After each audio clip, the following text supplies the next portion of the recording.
கடவுளுக்கும் உங்களுக்கும் இருக்கக்கூடிய நெருக்கம் அதிகரிச்சிருந்தா பிரச்சனை இல்லை, குறைஞ்சிருந்தா கண்டிப்பாக இந்த பதிவை பார்க்கணும்.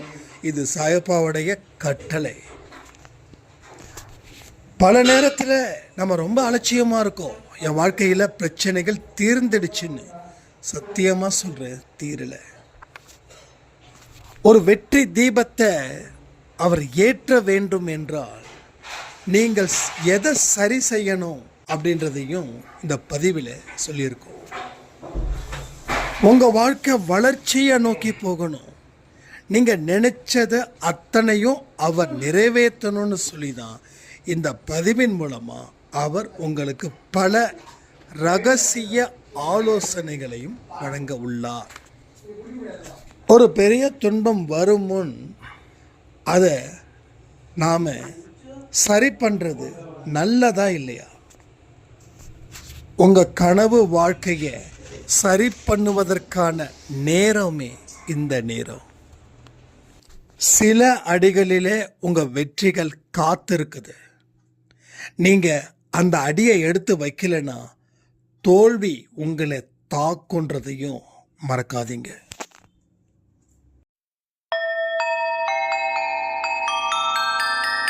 ஓம் சாயிரா சாயிரா, ஓம் சாயிரா சாயிரா, ஓம் சாயிரா சாயிரா, அன்பே சாயிரா, பேரன்பே சாயிரா, அகிலம் தளிக்க ஆத்மா விழிக்க அனுதினம் சாயிரா, எங்கள் அன்பே சாயிரா.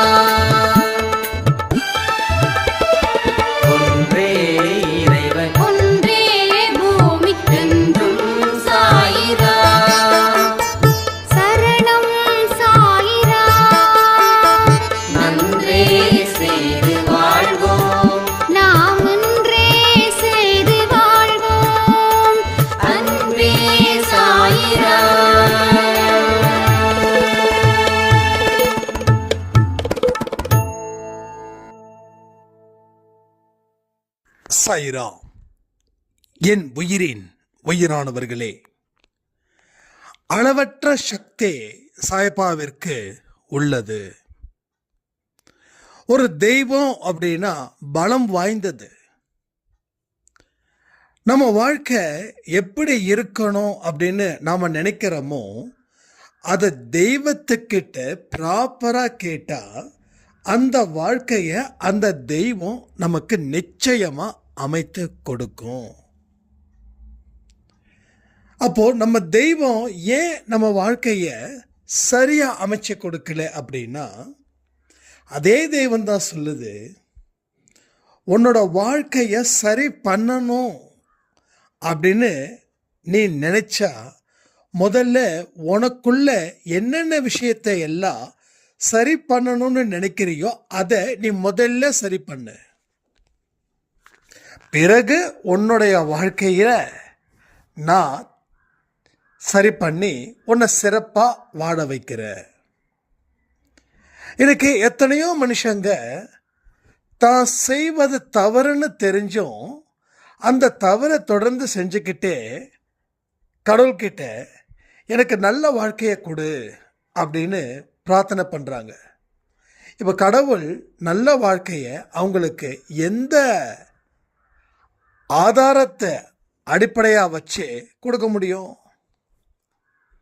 நல்லா புரிஞ்சுக்கணும். நீ செய்யக்கூடிய தவறுகள்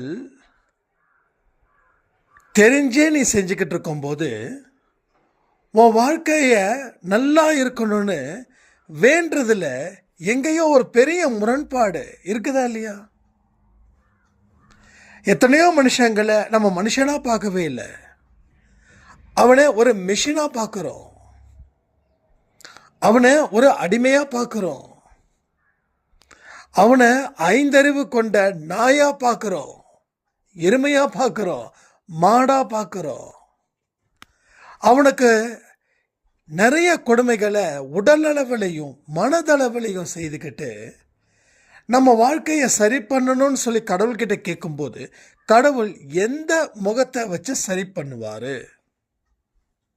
அப்போ அதான் சொல்கிறாரு, நீ உன்னுடைய தவறுகளை உன் வாழ்க்கையை நீ சரி பண்ணு. நீ சரி பண்ண தான் உனக்கு எந்த மாதிரியான வாழ்க்கையை நான் கொடுக்க முடியும்னு நான் தீர்மானித்து சொல்லுவேன். அப்போது இன்றைக்கி உங்கள் வாழ்க்கை சரி பண்ணணும் இல்லை, அது கடவுள் தான் சரி பண்ணணும், சரிதானே? அதில் எந்த குழப்பமும் இல்லையே.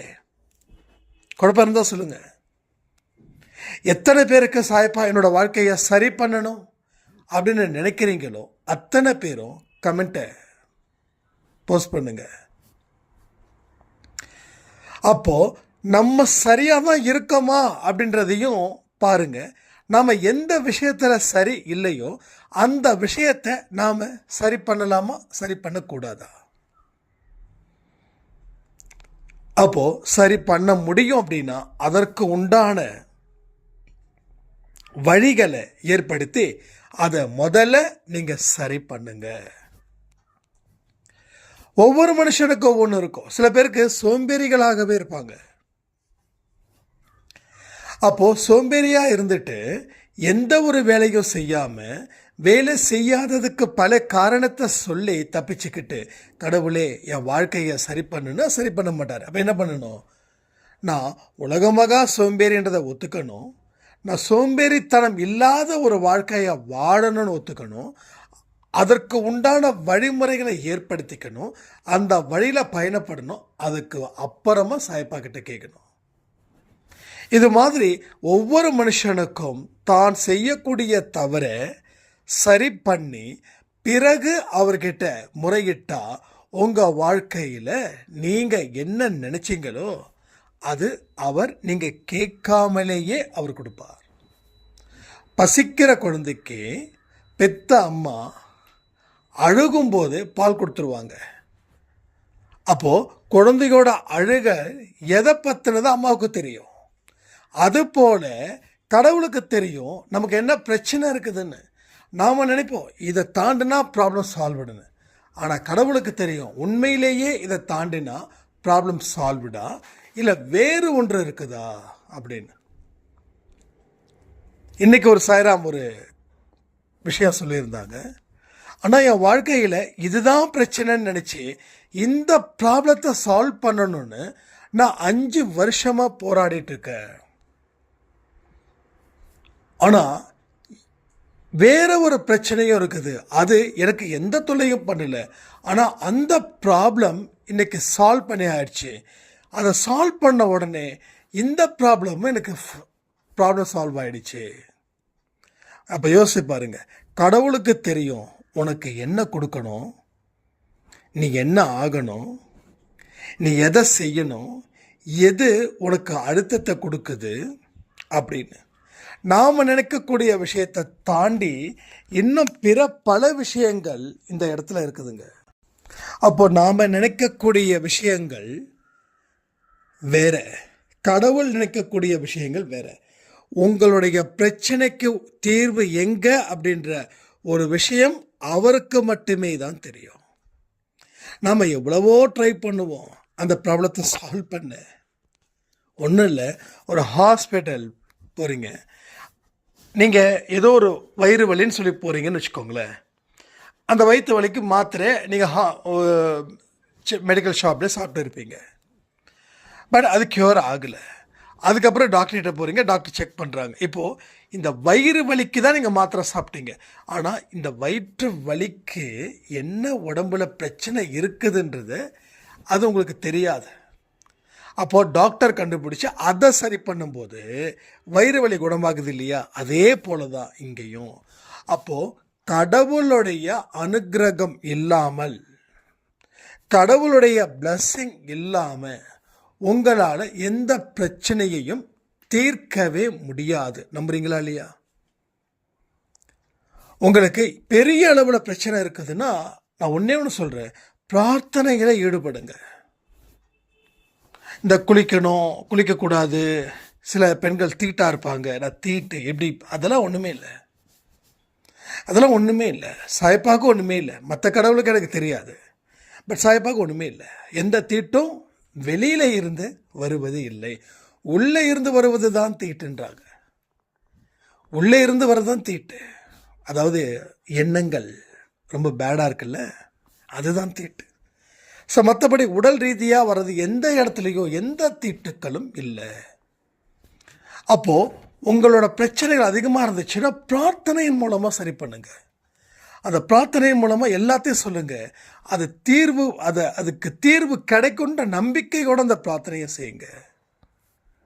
ஸோ என்றைக்குமே நீங்கள் எப்படி இருக்கணும், உங்களுக்கும் கடவுளுக்கும் இருக்கக்கூடிய இடைவெளின்றது இருக்குல்ல, அது எவ்வளவுக்கு எவ்வளவு நெருக்கமாக இருக்குதோ அந்த அளவுக்கு அது நெருக்கத்தோடு இருந்தால் மட்டும்தான் இங்கே நல்ல ஒரு வெற்றியும் சந்தோஷமும் கிடைக்கும்.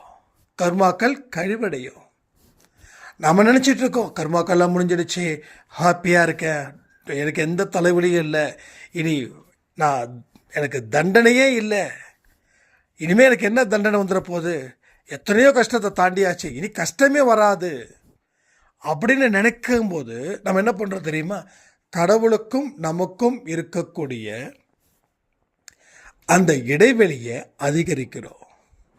இது நிறைய பேரோட லைஃப்பில் நடந்திருக்குது. 2020 ஒரு சாய்ராமுக்கு ஏகப்பட்ட இஷ்யூ.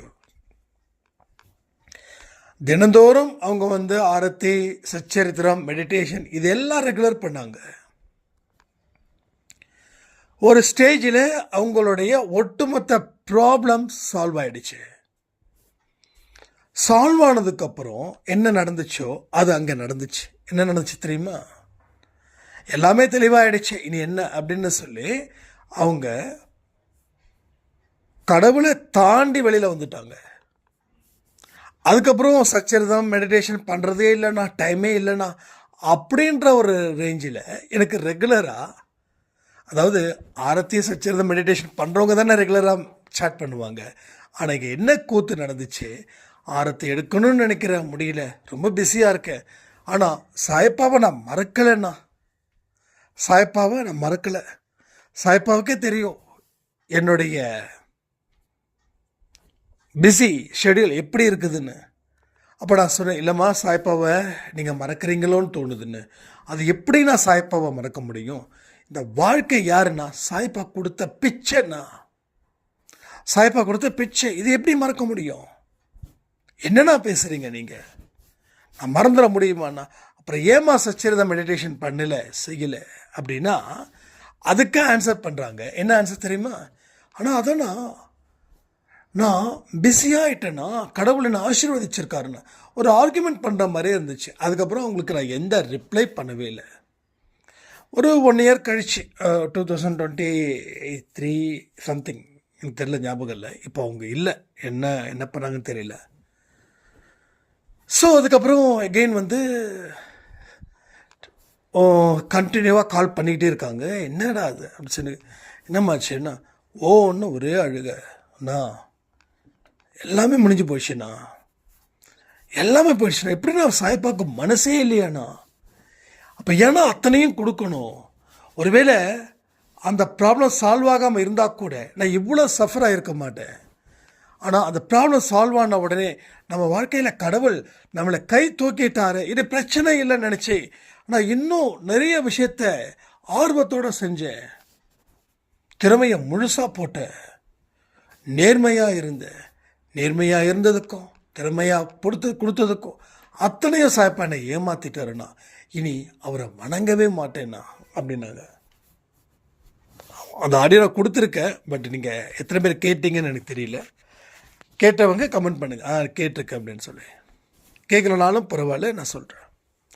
அப்போ மனுஷனுக்கு என்ன தோணுது, நமக்கு வாழ்க்கையில் பிரச்சனை தான் முடிஞ்சிடுச்சு, அதனால் நம்ம கொஞ்சம் ஃப்ரீ பண்ணிக்கலாம், ஃப்ரீயாக இருக்கிறது நல்லது. ஆனால் கடவுளுக்கு உண்டான நேரத்தையா நீங்கள் குறைப்பீங்க? கடவுளுக்கு உண்டான நேரத்தை குறைச்சா நீங்கள் ஏதாவது சாதிக்கணும்னு நினைக்கிறீங்க.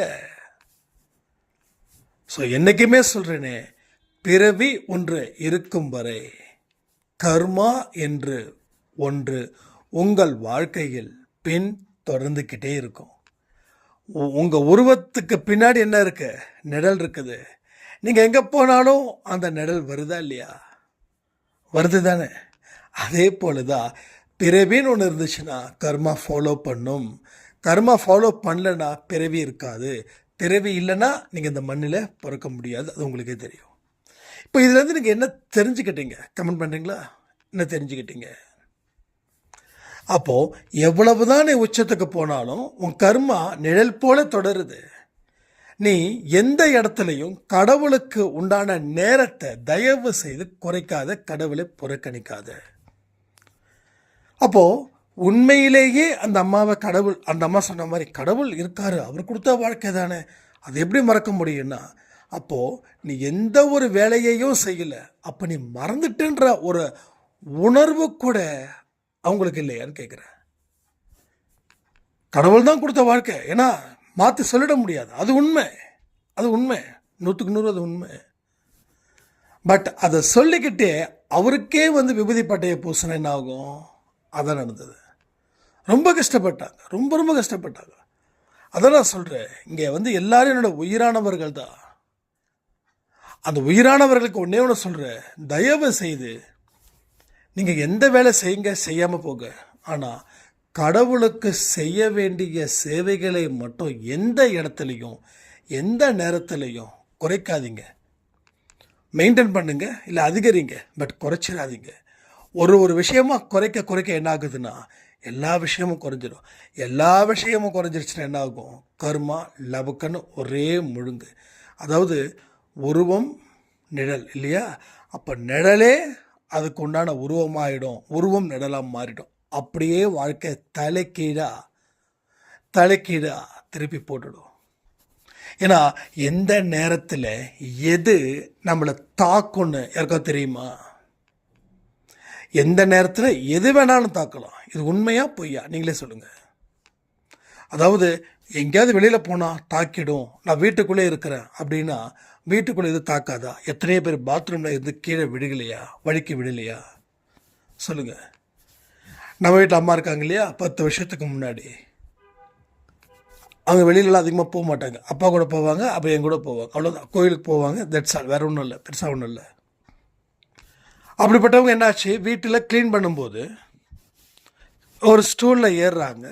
ஏறி அந்த ஸ்லாப் இருக்குல்ல, கிச்சன் ஸ்லாபு, அதை போய் க்ளீன் பண்ணுறாங்க. க்ளீன் பண்ணி அந்த சேரில் இருந்து அந்த சமையல் ரூம் திட்டு மேலே ஏறணும்னு அவங்களுடைய டார்கெட்.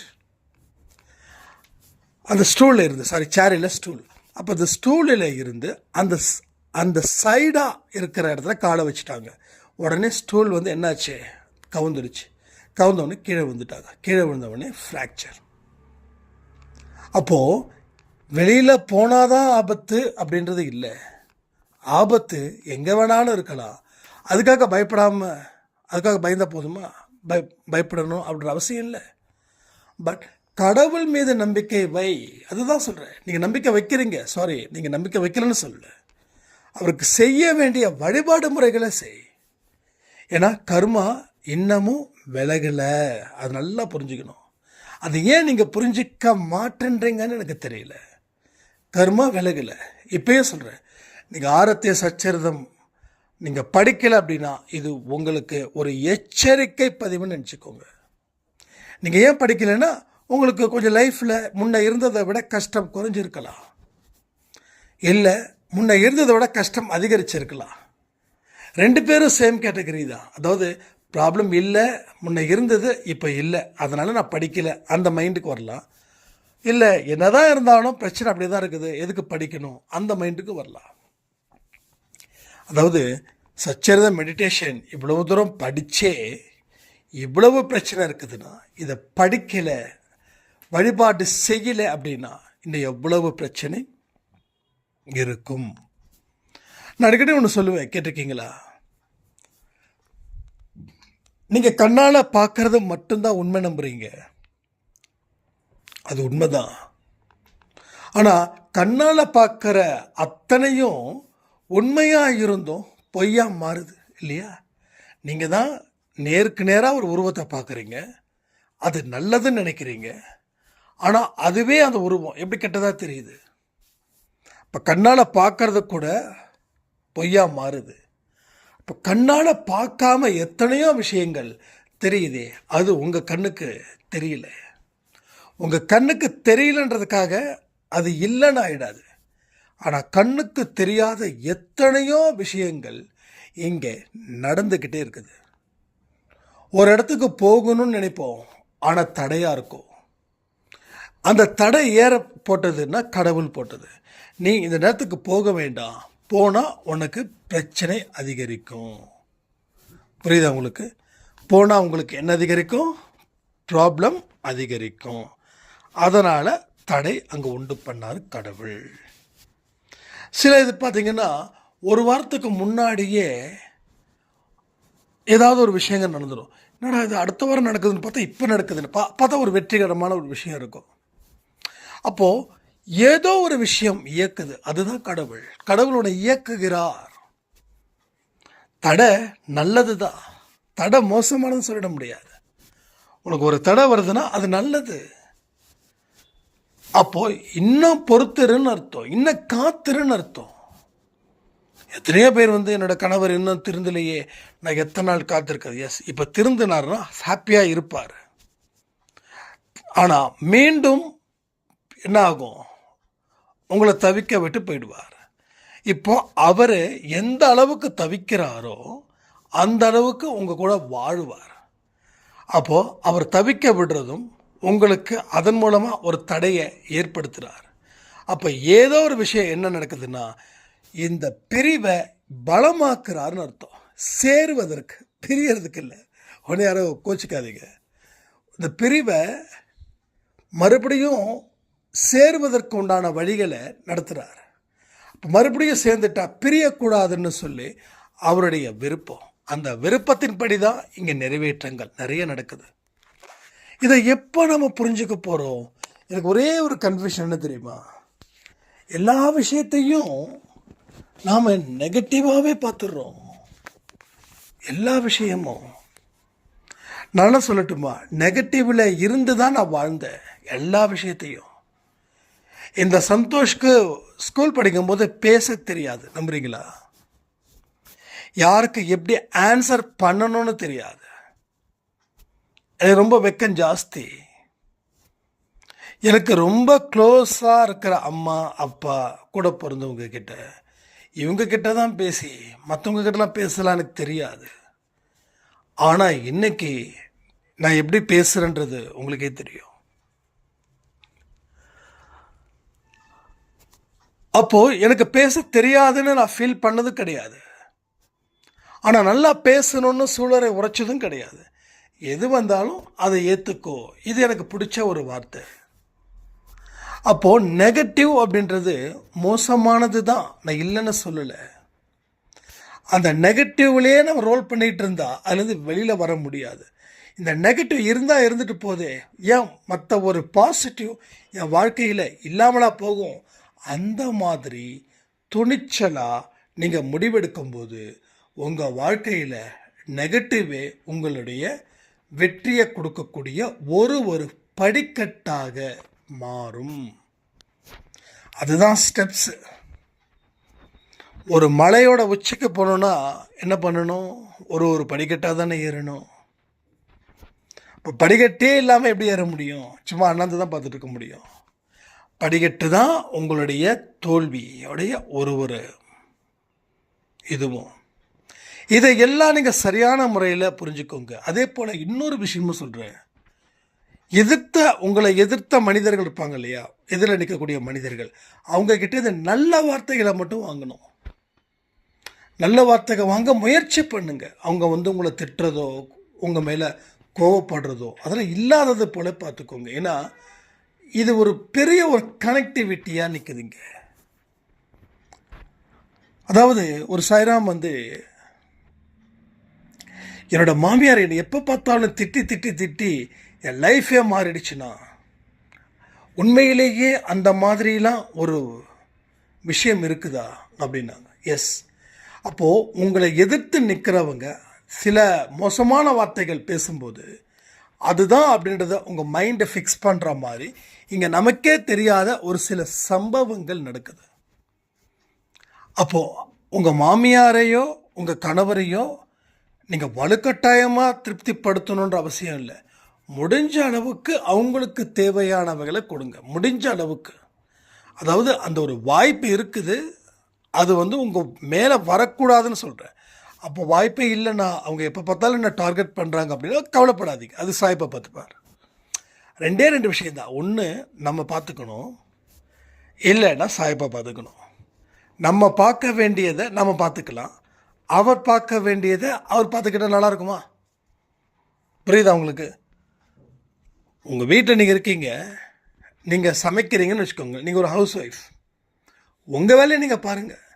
சம்பாதிக்கிற வேலையை உங்கள் கணவர் பார்க்கட்டும். சம்பாதிக்கிற வேலையை நீங்கள் பார்க்க முடியாது, உங்கள் வேலையை உங்கள் கணவர் பார்க்க முடியாது. அவங்கவுங்க கடமை என்னவோ அதை அவங்கவுங்க சரியாக செஞ்சிட்டாங்கன்னா வாழ்க்கையில் இருக்கக்கூடிய குழப்பங்கள் அத்தனையும் ஒரு நல்ல தீர்வை நோக்கி செல்லும். இல்லை அப்படின்னா இல்லாமலே போய்டும். இதெல்லாம் யோசித்து பாருங்கள். இந்த பதிவு நிறைய விஷயங்கள் சொல்லியிருக்கோம். இதுக்கு டைட்டில் கொடுக்கறத பாருங்கள், அது ரொம்ப பிரச்சனையாக இருக்கும். ஏதோ ஒன்றை பற்றி பேசினா பரவாயில்ல, நம்ம 4-5 டாப்பிக்கை பற்றி பேசும்போது பொதுவான டாப்பிக்காக நம்ம கொடுத்துடவும் முடியாது. நம்ம பேசக்கூடிய விஷயத்தில் உண்மை இருந்தால் தான் அந்த டைட்டில் கொடுக்கணும். அப்போது நீங்கள் கேட்குறதும் பேசுகிறதும் ஈஸி, ஆனால் இந்த டைட்டில் கொடுக்கறது தான் பெரிய விஷயம். இதில் இந்த டைட்டில் கொடுக்கும்போது சில சாயிரம், அண்ணா ரொம்ப நெகட்டிவாக இருக்குண்ணா, பயமாக இருக்குண்ணா, கேட்குறதுக்கே எதுவுமே பார்க்காதீங்க, பயமே வேண்டாம். நம்ம உள்ள கான்செப்ட் என்ன கொடுக்குறோமோ அதை பேஸ் பண்ணி தான் டைட்டில் இங்கே இருக்குது, சரியா? ஸோ பலாப்பழங்கதை தான் நம்ம கதையும். பலாப்பழத்தோட தோல் எப்படி இருக்கும், அதை நம்ம கையை வச்சு அழுத்தி தேய்ச்சேன்னா ரத்தமே வரும், அந்த மாதிரி முள்ளாக இருக்கும். ஆனால் அந்த பலாப்பழத்தை உரிச்சாவே போதும், அதனோட வாசனை செம்ம தூக்கும். நான் ஜஸ்ட் அப்படி ஆஃபீஸ்லேருந்து வந்துட்டுருக்கேன், திடீர்னு பார்த்தீங்கன்னா என்னமோ ஒரு வாசனை, எங்கடா அது அப்படின்னு பார்த்தா ஒரு பஸ் இருக்குது, பஸ்ஸுக்கு பின்னாடி ஒருத்தவங்க பலாப்பழம் விற்றுட்ருக்காங்க. அவ்வளவு அதே தான் அன்பே சாயோட டைட்டிலும். ஸோ வெளியில் இருக்கக்கூடிய விஷயங்கள் கரடு முரடாக இருந்தாலும் உள்ளுக்குள்ளே இருக்கக்கூடிய விஷயங்கள் நல்ல விஷயங்களாகவே கடவுள் மாற்றி தருவார், சரியா? அதனால் வெளுத்ததெல்லாம் பாலுன்னு நினைக்க வேண்டாம், பார்த்த உடனே இவர்கள் நல்லவர்கள் இவர்கள் தீயவர்கள் நினைக்க வேண்டாம். உங்கள் சொந்த அறிவையும் பயன்படுத்துங்க, உங்கள் அனுபவத்தையும் கை கோர்த்துக்கோங்க. உங்கள் வாழ்க்கையில் எல்லாமே நமக்கு நல்லதாக கிடைக்கும்னு நம்புங்க. நம்புகிறவங்களை ஒரு பொழுதும் சாய்ப்பா விடமாட்டார்னு சொல்லி இந்த பதிவை நான் முடிக்கிறேன். ஜெய் சாய்ராம்.